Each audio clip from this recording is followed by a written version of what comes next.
Bienvenido a Bosquejos, un podcast en el que cuatro amigos conversamos sobre la fe y la vida cristiana. Soy Mauro Bustos y en esta ocasión solo estamos Josué y yo porque tenemos un invitado especial en este episodio. Nos estará acompañando el pastor Joselo Mercado para conversar junto a él sobre qué significa la vida centrada en el Evangelio. Antes de iniciar la conversación de hoy, queremos recordar lo siguiente a los amigos que nos escuchan. Si has podido escuchar los episodios anteriores o este mismo resulta de edificación para vos, te animamos a suscribirte al podcast desde tu plataforma favorita, correr la voz con tus amigos. También puedes seguirnos en nuestros perfiles en Instagram y Facebook como Bosquejos Podcast. Sí, esperamos ser útiles. En verdad que estamos muy agradecidos por todas las personas que han seguido este podcast desde el comienzo. Estamos muy llenos de gozo y oramos por ser de bendición. Ya estamos aquí con nuestro invitado especial y quisiera presentarlo un poco. El pastor Joselo Mercado es miembro del Concilio Pastoral de Coalición por el Evangelio. Él nació en Puerto Rico y renunció a su carrera de consultoría en el año 2006 para ingresar al Colegio de Pastores de Sovereign Grace Ministries. Hoy es el pastor principal de la Iglesia Gracia Soberana en Gaithersburg, Maryland. Joselo, dime si lo pronuncié bien, por favor. Perfecto, en verdad, de los mejores que los he hecho en Latinoamérica. Gracias. Bueno, Joselo completó su maestría en artes en estudios teológicos en el Southern Baptist Theological Seminary, Seminario de los Bautistas del Sur, y está casado con Katy Mercado y es padre de Joy y Janelle. ¿Se dice así, cierto? Perfecto. Bueno, puedes encontrar a Joselo en Facebook y en Twitter. Él ha colaborado en varios libros y es el autor de los libros El matrimonio que agrada a Dios y Hasta cuándo Dios, cuando el sufrimiento llega sin previo aviso. Ese acaba de salir, pueden adquirirlo en Amazon. Bienvenido, Joselo. ¿Cómo estás? ¿Qué tal tu día? Muy bien, gracias por invitarme. Estamos muy contentos por compartir, de ver a mi amigo Josué y un nuevo amigo aquí en Mauro, y deseoso de poder compartir y conversar con ustedes. Aquí un poco los casos de COVID aumentando en Estados Unidos, pero confiando en el Señor. Y contento de hablar de otra cosa que no sea de política. En los últimos meses todo el mundo quiere hablar de política conmigo. Ha sido un tema que he tocado y todo el mundo que me conoce sabe que mi pasión es el Evangelio. Aunque en estos últimos tiempos he estado como que un poco más hablando de filosofía y aspectos de política. No, y es necesario que hagas eso, ¿no? Porque estás cerca de Washington, un lugar muy difícil, y oramos que el Señor sea guardando la iglesia ya en medio de todas las cosas que están pasando. La verdad, para nosotros es un gozo tenerte aquí. Recuerdo cuando pudimos conocernos en persona hace un par de años en el marco de una conferencia en Santa Marta, en Colombia. Fue gracioso porque mi esposa y yo estábamos recién llegados a Colombia y habíamos llegado a un apartamento donde íbamos a pasar unos días y de repente me llega un mensaje diciéndome que Joselo venía al apartamento porque estaba recién llegando a Santa Marta, el hotel quedaba lejos y yo estaba cerca de la iglesia donde iba a predicar, y 5 minutos después estabas en el apartamento. Recuerdo que ese día predicaste sobre el Salmo 51 y en verdad fue de mucha edificación para mí. Siempre es bueno ser contagiado por la pasión por el Evangelio que muestras en el púlpito, pero lo que más me edifica de ti es que esa pasión sigue cuando te bajas del púlpito. Entonces, queríamos preguntarte, ¿cómo conociste el Evangelio y cómo cambió tu vida? Mira, criado en una familia católica, fui monaguillo a los 6 años, y siempre tenía como una inclinación por las cosas de Dios. A la edad de 12 años, mis papás pasan una crisis matrimonial y se separan. Y cuando volvimos, ellos se reconciliaron. Mi papá había empezado a ir a una iglesia cristiana en Puerto Rico, y ahí comenzamos a ir a la iglesia. Y el Señor comenzó a trabajar en mí. Siempre había como una inclinación hacia Él. Pero de los 15 a los 17 años yo me fui al mundo. Unas compañías, amistades, estaba haciendo fornicación, beber, todas estas cosas a una temprana edad. Y a los 17 años estaba en un campamento de jóvenes que fui por ayudar, quizás conocer a alguna chica, y estaban cantando una canción que se llama Brilla Jesús. Y en ese momento, en verdad, hubo convicción de pecado en mi vida, de que Jesús no estaba brillando en mi vida. y que Jesús tenía que ser lo único que me podía dar salvación. Y hubo un cambio bien radical en mi vida desde ese momento. Cuando voy a la universidad, el Señor, de verdad, estaba muy apasionado por el Señor, pero como a los 24 años, 23, 24 años, eso hace como 10 añitos nada más atrás. Este, no tengo 46, hace como 22 años. Yo me desanimé porque la teología que me habían enseñado era que yo tenía que ser perfecto para agradar a Dios. Y estaba muy desaminado porque yo digo, tú tienes dos opciones cuando te dice que tienes que ser perfecto. O niegas pecados que hay en tu vida, que son evidentes, los niegas y los suprimes, porque si no, no eres perfecto y no puedes agradar a Dios. O te desanimas. Y yo me desanimé. Era sincero conmigo mismo y por más que yo traté, y en verdad yo te digo sinceramente, yo digo como Pablo, yo traté de ser perfecto. Eh, y ahí me casé con Katy y ella se casó casi recién convertida y ella esperaba casarse con este cristiano maduro, yo era líder, predicaba y cuando se da cuenta yo estaba muy desanimado y fue un tiempo complicado para ella porque casi me carga espiritualmente y ahí nos mudamos a Estados Unidos y comenzamos a ser una iglesia de gracia soberana en inglés y yo creía algo que era básicamente que Dios no conocía el futuro, se llama teísmo abierto. Y cuando estoy en esta iglesia y me doy cuenta que es una iglesia que cree en la doctrina reformada, comienzo a batallar con esto y que cada domingo la predicación expositiva me daba cuenta que lo que él decía estaba en el texto. Y aunque estaba peleando con el pastor, lo que él decía no podía yo negar que estaba en el texto. Y pasaron 2 años y estaba en París con unos amigos. Un pastor tuvo mucha paciencia, me invitó a unos discipulados, yo iba para debatir y estoy con un amigo en París, estamos varios amigos en París, y estoy hablando con uno que comenzó a ir a la iglesia y me dice, oye, ¿qué es esto de la predestinación en tu iglesia? Y este otro amigo me dice, que tú estás yendo a una iglesia de predestinación.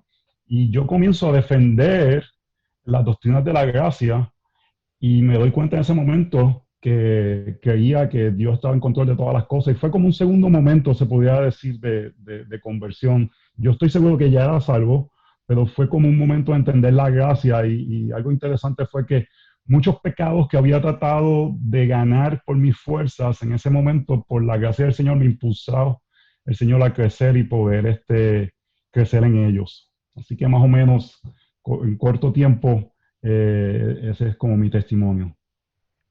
La verdad que personalmente no conocía tu testimonio y me veo reflejado en muchas partes de lo que contabas. La verdad es que muy impactante, muy genuino. Muchas gracias por eso. Ahora, José, ¿qué significa realmente vivir centrados en el Evangelio y por qué eso es tan importante? Te voy a decir primero por qué es importante, después te voy a decir qué significa. Bueno, Creo que es importante porque en el libro de los Hebreos dice que tendemos a irnos poco a poco de la verdad. En el capítulo 2 habla de este aspecto de que, por tanto, prestar mucha atención a lo que hemos oído y que es lo que hemos oído del Evangelio, no sea que nos desviemos. Y esa palabra desviar es casi como si tú estuvieses en una barcaza, pero no te das cuenta que la marea te está moviendo a otro lugar. Es algo bien sutil y tendemos a desviarnos sin darnos cuenta si no recordamos aquello que es de mayor importancia, que es el Evangelio.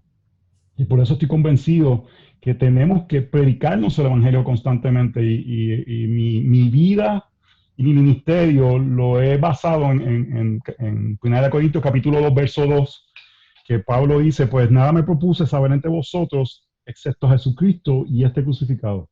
Y para mí es interesante porque Pablo les va a hablar de muchos aspectos de su vida, le va a hablar de pecados en la vida de ellos, pero él dice, nada me propuse saber entre vosotros, excepto a Cristo y este crucificado. Lo que él está diciendo, cada una de estas áreas que yo voy a corregirles a ustedes, cada una de estas áreas que yo voy a decirles algo que tienen que crecer, el Evangelio tiene algo que decir para esto.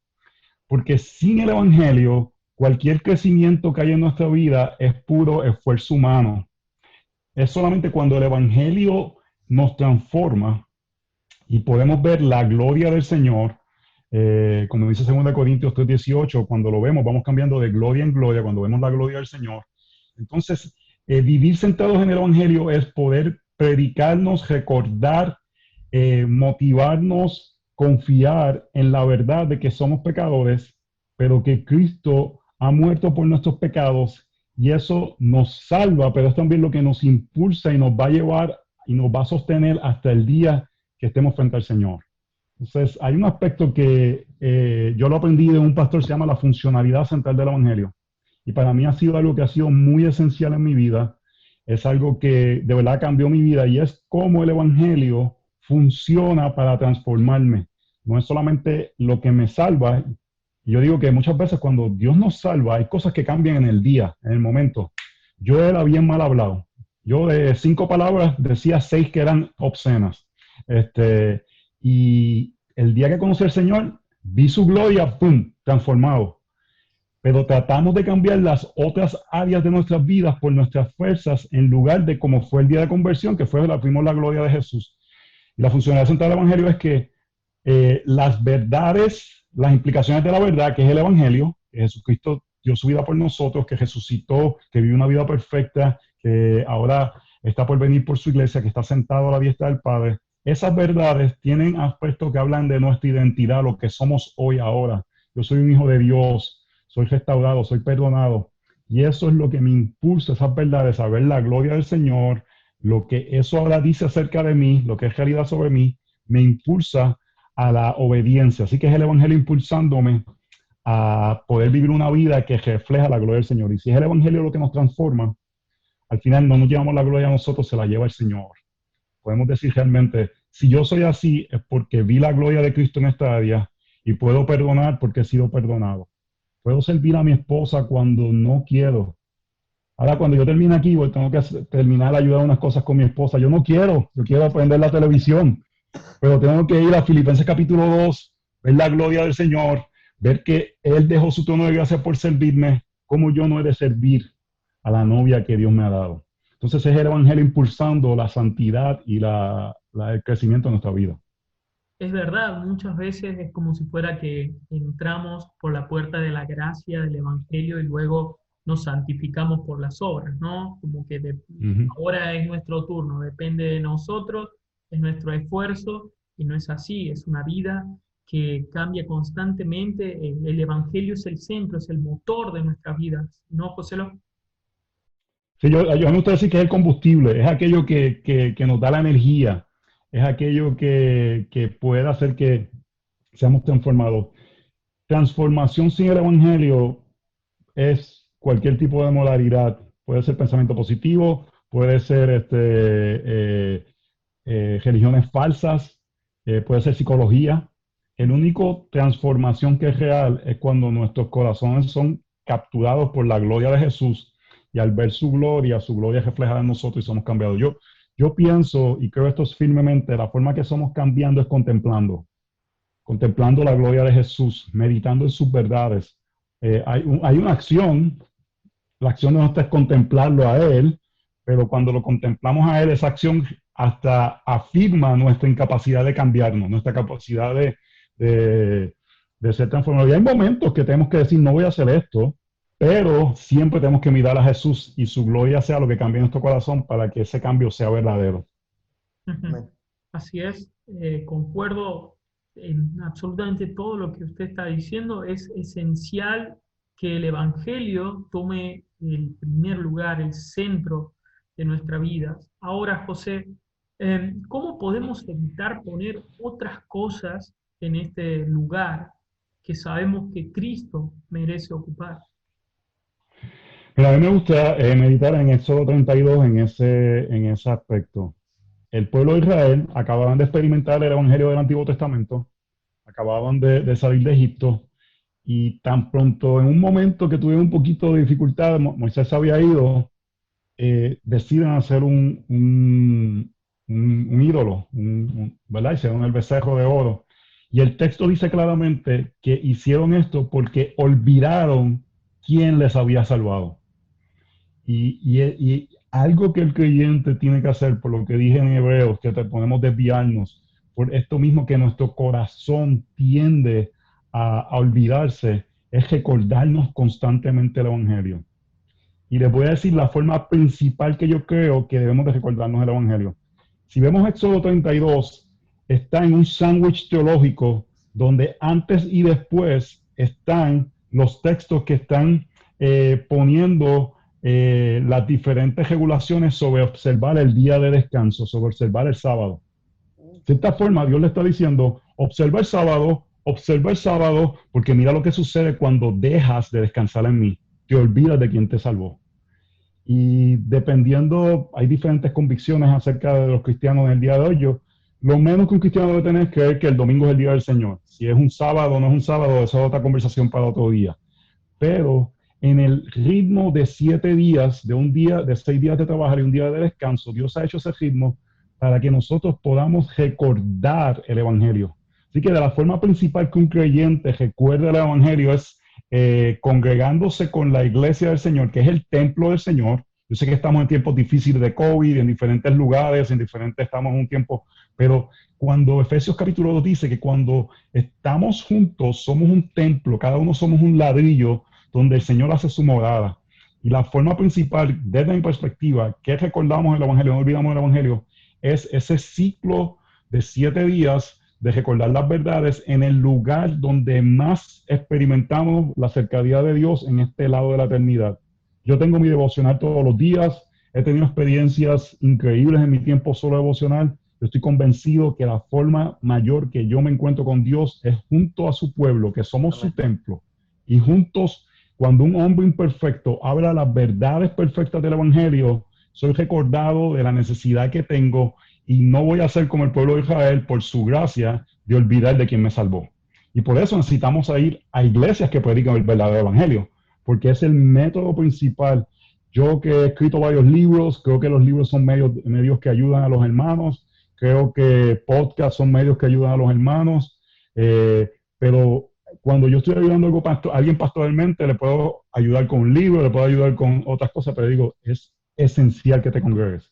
Es esencial que escuche la palabra los domingos y eso va a tener un rol especial. La iglesia del Señor, antes de que hubiera imprentas, no dependía del libro publicado, dependían de la proclamación domingo tras domingo de la palabra del Señor. Y es esencial. Y tenemos que ir con esta mente yo digo a la iglesia, usted tiene que sentarse así como que Dios me va a hablar. Tenemos que creer que Dios nos va a hablar. En Efesios capítulo 2, verso 17 dice que Cristo les habló a los de Éfeso. ¿Cuándo Cristo salió de Palestina? Nunca. Pero por medio del Espíritu Santo, cuando el Evangelio es proclamado, Jesús está en medio de nosotros.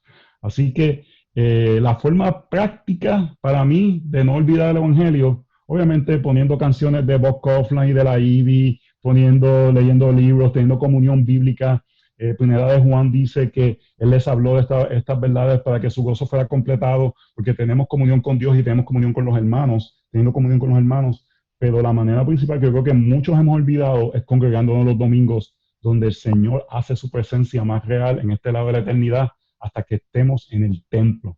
Déjame decirte algo, a mí es fácil ponerme a hablar, lo que es difícil es callarme.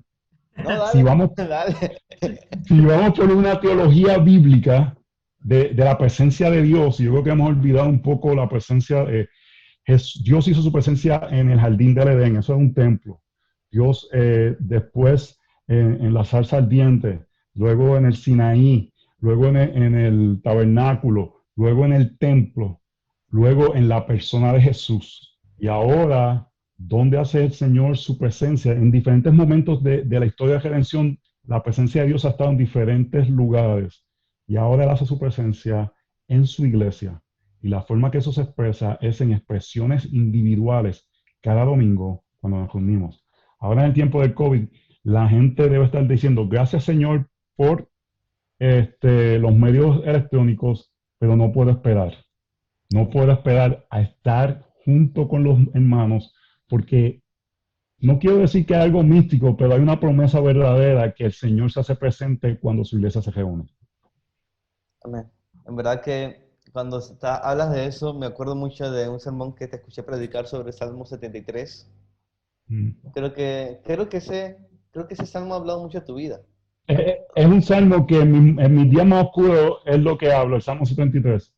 Y es el salmo que muestra que el impío prospera y nosotros nos prosperamos y le cuestionamos a Dios. Dice que hasta mis pies casi tropezaron, casi como que me perdí. En el verso 17 dice, hasta que entré en el santuario de Dios. Amén. la presencia de Dios hizo que no el problema no cambiara, sino que la perspectiva cambiara. Y cuando él estuvo en la presencia de Dios, entonces es que Dios se hace lo más grande, lo más que necesita. ¿A quién tengo en los cielos sino a ti? Él hace esa oración que nos encanta escuchar cuando él va a la presencia de Dios, al santuario de Dios, cuando él había dicho, dice el texto, que estaba actuando como un animal, como una bestia. Así que cuando nos ponemos a envidiarle a la gente, ¿no? Yo creo que en este lado de la eternidad, la forma más real que experimento el santuario de Dios es cuando estoy con los santos los domingos en la iglesia. Amén.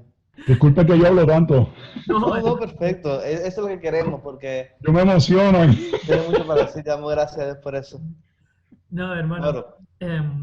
Sí, no dejaba de pensar en nuestra entrevista anterior con Sam Masters, que justamente hablando de la espiritualidad bíblica, mencionaba todas estas cosas que hablaba José, ¿no? Cómo incluso los puritanos organizaban su calendario, su agenda, absolutamente todo en base de, que les apunte a Cristo, al día sábado, a ese medio de gracia tan importante como es la palabra predicada, todo porque ellos reconocían que constantemente necesitaban ver esa centralidad del Evangelio en sus vidas, si no se distraían con cosas que, José, no necesariamente son malas a veces. Por ejemplo, es tan fácil distraerse, es tan fácil correr del lugar al Evangelio y cambiarlo por nuestra familia, el trabajo,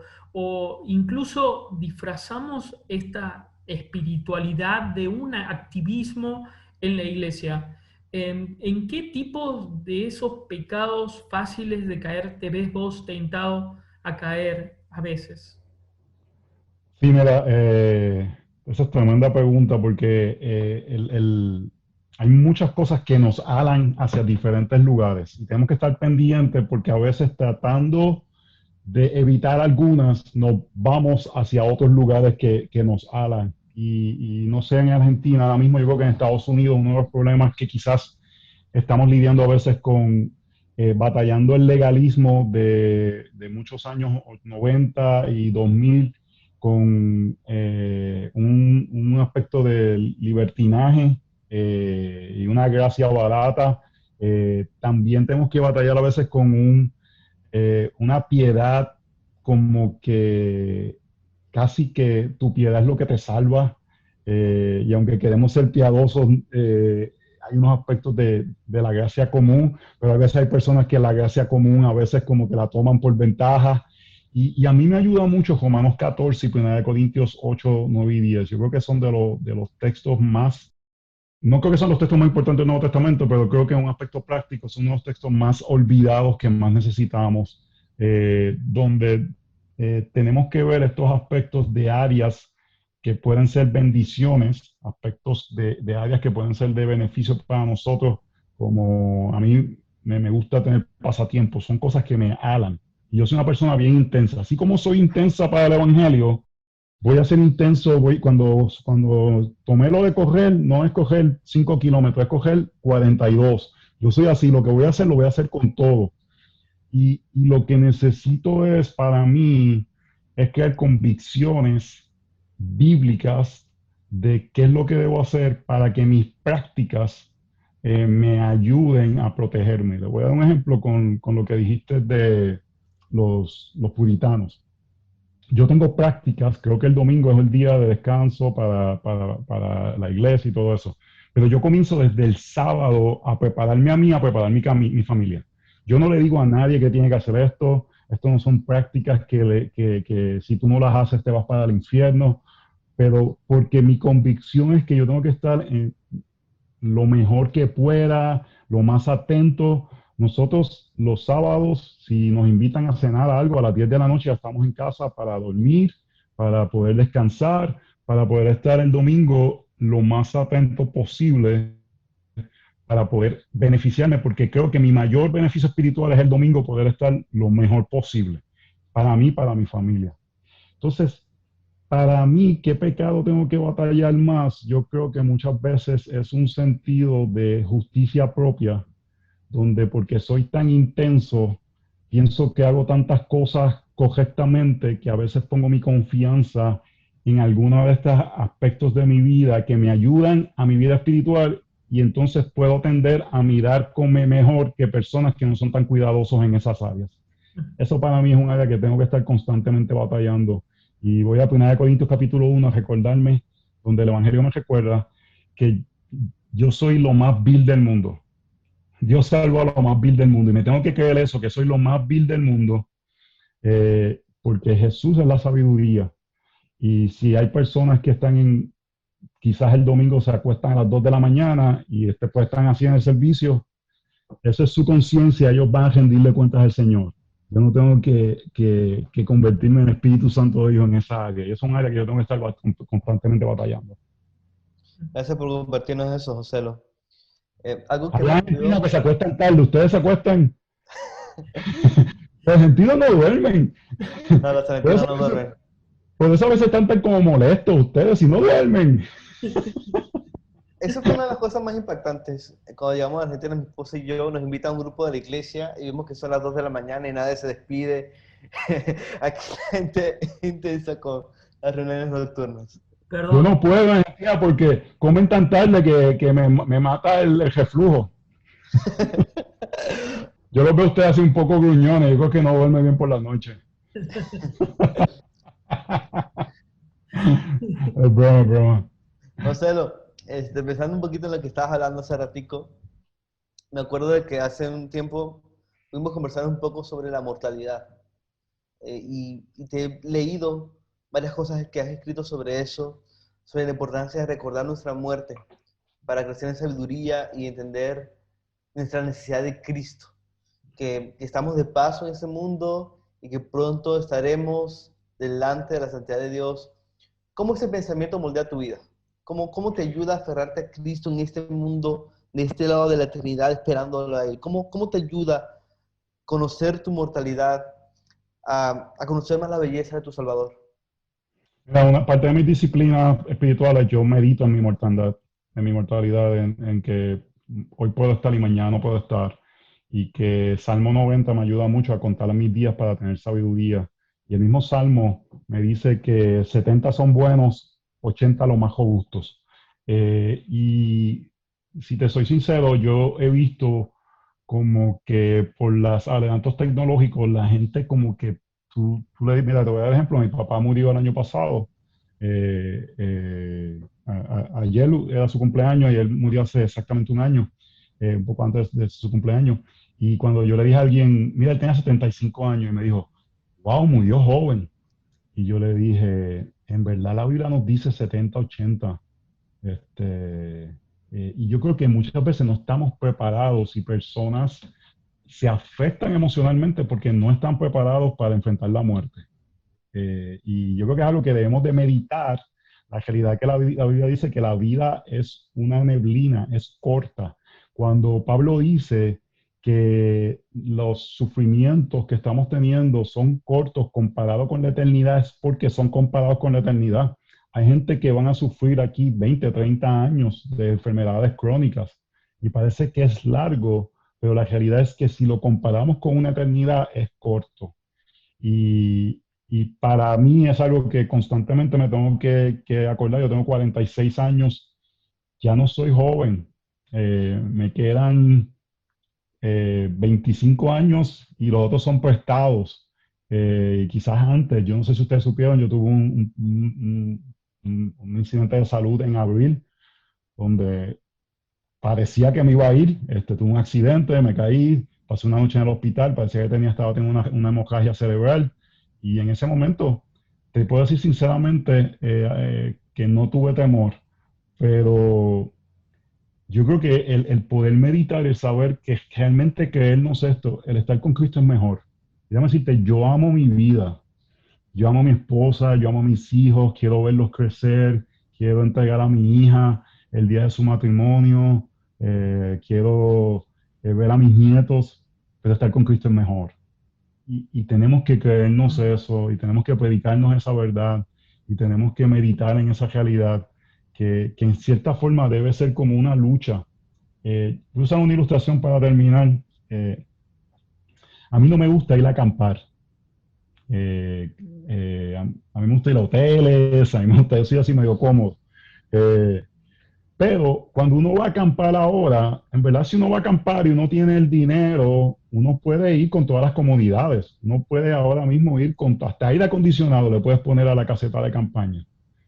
Ahí yo puedo estar 2 meses. El acampar debería causar que tú desearas estar de regreso en tu casa. Pero como ahora hay tantas comodidades, la gente puede estar acampando 2 o 3 semanas porque es como si estuviese en su casa.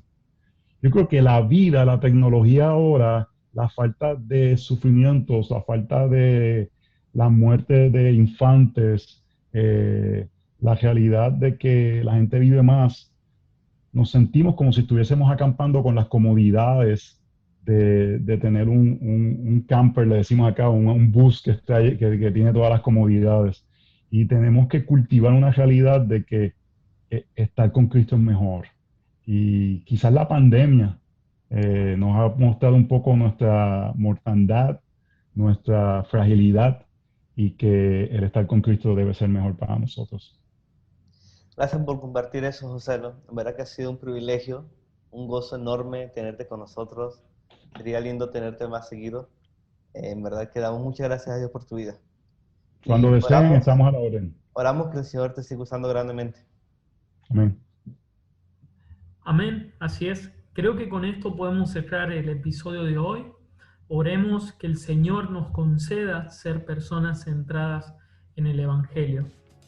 Por último, a las personas que nos escuchan, si gracias a Dios este episodio ha sido de edificación para ti, te animamos a suscribirte a nuestro podcast en Spotify o en tu plataforma favorita. Publicamos un episodio nuevo todos los jueves. También puedes seguirnos en Instagram y Facebook. Puedes encontrarnos como Bosquejos Podcast. Muchas gracias por acompañarnos en esta ocasión. Dios te bendiga.